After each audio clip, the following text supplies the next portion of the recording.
Welcome back to FastMonty's Garage. This is part 6 of our mini tub install. Well, actually we already put the mini tubs in. This is actually optional. So ABC Performance makes a ton of suspension upgrades for GMA bodies, and obviously I'm working on a 69 GTO, so this applies to almost any GMA body. But earlier in the episodes we actually removed the upper spring perches, and I had a UMI brace in between those perches. You can quite literally re-salvage these, cut them a little shorter, weld them back in, but ABC makes a coilover kit, and that's what these are for. Now, I don't need these because we're going to do something different in the next episode, but there's a 1.5 inch tube that we weld in between those braces to make it even stronger than this UMI brace because it's thicker diameter, and that's what we're shooting for here, is making the car as strong as possible to handle all the twisties and turns we can throw at it. Now, if you missed episode 1, please go check it out right there. I also had a contest to win a free hat. So in this episode, the end of the episode, I'm going to announce the winner. And the whole premise was, how long would it take to do the mini tub installation? So I timed doing the driver's side. I already did the passenger side. So we're just going to double that time, and that's the winner without going over. That's the rules. Now, if you don't like free stuff, that's fine. You can buy a hat below. There are links. And now I have shirts. So this shirt has Save the Sticks on the back. Also a little logo on the right sleeve. And there's a bunch of different colors. So just click one of those links. You can see the colors. Or there's a join button down there. So all of these ways of supporting the channel go to buying parts and future content of me making mistakes and you guys learning faster. So having said that, since I already recorded the time, I'm going to reset the clock to see how long it takes to do this project. So there's going to be a lot of cutting and welding today, but that's what this is all about. Having fun, making your ride better. So if you haven't done so, subscribe, click that bell, and let's jump under the car. If you recall, this is where I traced our original hole before I cut this out, and you can quite literally put this back in the same spot. You'd have to trim about 1 inch off of here, and you can weld it back in and utilize your stock struts if you wanted to. That's where they mount here, and if you recall, that's where the UMI brace is, and their tube is about right here. And if you guys remember that episode, when I first took it out, I noticed, or when I was doing the rear end conversion, I noticed the rear diff was banging on that tube. So I now have the option to move it back a little bit. Let me show you the new mock-up. I mentioned earlier I'm not going to use these. What I meant was I'm not using the coilovers from ABC, but I am putting these in because I want to utilize the strength that these add with the larger tube, and I'm pushing it back further than that stock location of the UMI brace. So I want to go back to here. Now, the instructions tell you to go to about right here. You want to measure 11.25 inches from this corner to here and pivot this 8 degrees.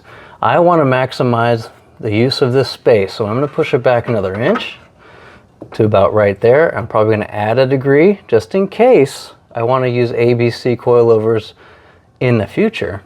But my next episode, I'm going to be mocking up a bracket from here to here so I can still use the Global West coilover system I have.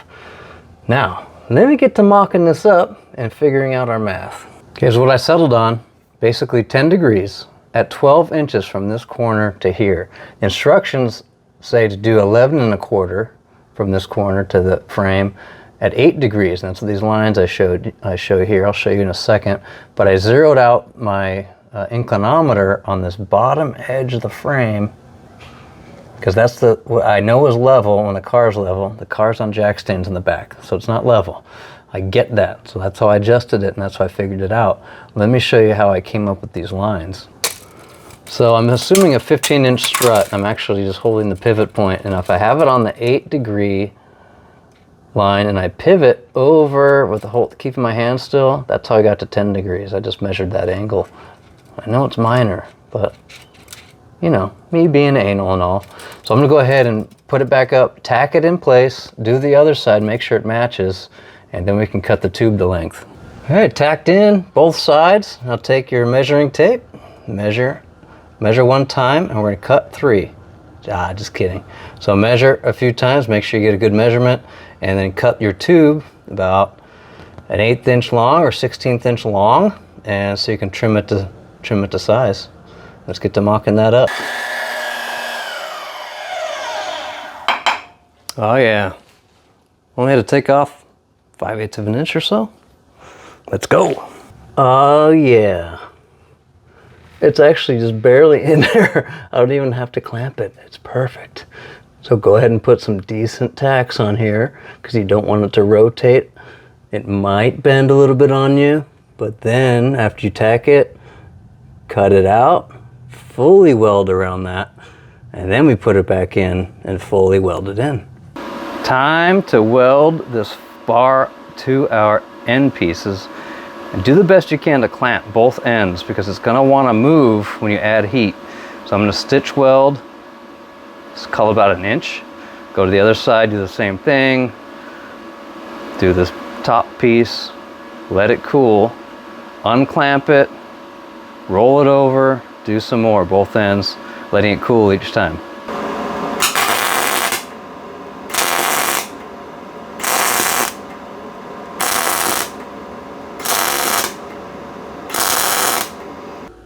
Yeah, there's our weld, and I'm wearing gloves because I just cleaned this, or etched it, I should say, with Piclex 20. It's one of my go-to phosphoric acids, and especially on that weld, you want to make sure it doesn't oxidize further. And if you recall, also, this is what it looked like. So I highly recommend the phosphoric acid treatment that etches it. And I'm wearing gloves because it's nice and clean. I'm gonna go ahead and hit it with POR 15. Those of you guys have used this in the past know it takes forever to cure. The new trick nowadays is to get their accelerator. So now it'll dry in like 15 minutes. So I'm gonna go ahead and paint it now up until about this point here because we still have to weld on this side. But painting it now and getting in here is easier to do than when it's in the car. Here we go. Oh yeah, how pretty is that? Like, I know I'm wearing gloves, I want fingerprints on it, and no one's gonna see it, frankly. But something to keep in mind before you put it in the car. What? Oh yeah, this is my other shirt. Yeah, I'm digging them.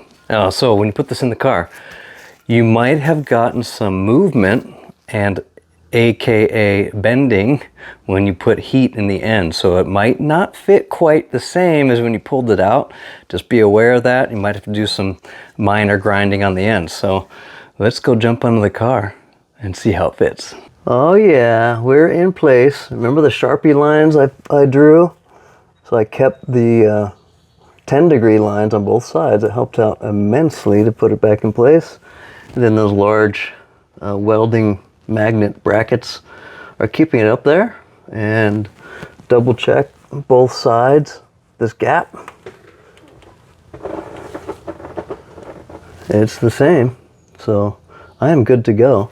I'm gonna go ahead and start tacking. Put 2 tacks on each side, on both sides, and then this little thing right here we get to grind off after we tack it in place, and then we can do some full welding. There we go, all welded in. And that is covered in Piclex 20. I recommend highly, anytime you do any welding, is to add a layer of phosphoric acid. It prevents oxidation, and it's a great base to paint over. And I will paint it, but that will be after next episode, because we're gonna come up with a bracket. We're gonna scan this area, 3D model it, get it sent to Send Cut Send, have it returned back to us in like 3 days, weld it in, and then paint it all. So that'll be a fun project. But let's go jump to the timer, show you how long this project took, and announce the winner. 3.5 hours for our strut brace, which is not a strut at all. It's called a coilover. I know, I can call it whatever I want because it's my show. So there you go. Now, I know you guys are curious. What How long did the mini tubs take? Let's jump to that footage. 2 days, almost on the nose. Now this does not include taking your seats out, your rear end out, your gas tank, your exhaust. It also didn't include me doing seam sealer. So let's call it 100 hours total, right? Left and right side. It took a while. Now, if you're gonna pay someone $100 an hour, don't be shocked when you get a $10,000 bill in just labor. Now, it might be faster if you do it the body off the frame, but as you saw, we maximized the tub area by stretching the lips and getting a fat tire in there. But that was a fun experiment with the clock. So I'm gonna go ahead and reset the clock. We're gonna use this on all future projects, especially projects I've never done before, because that gives you guys a sense, who have never done it before, how long it might take you. So pretty excited about that idea. Let me go dig through the notes and figure out who won. Okay, the closest, without going over and leaving the comment on video 1, I decided to pick 2 of you. So because I can, it's my show. Now, first person, Mr. Jahoot, you picked 95 hours, you get to pick a hat. I sent you a comment, respond to it. The second person, Rick O'Shea 60, guessed 48 hours per side.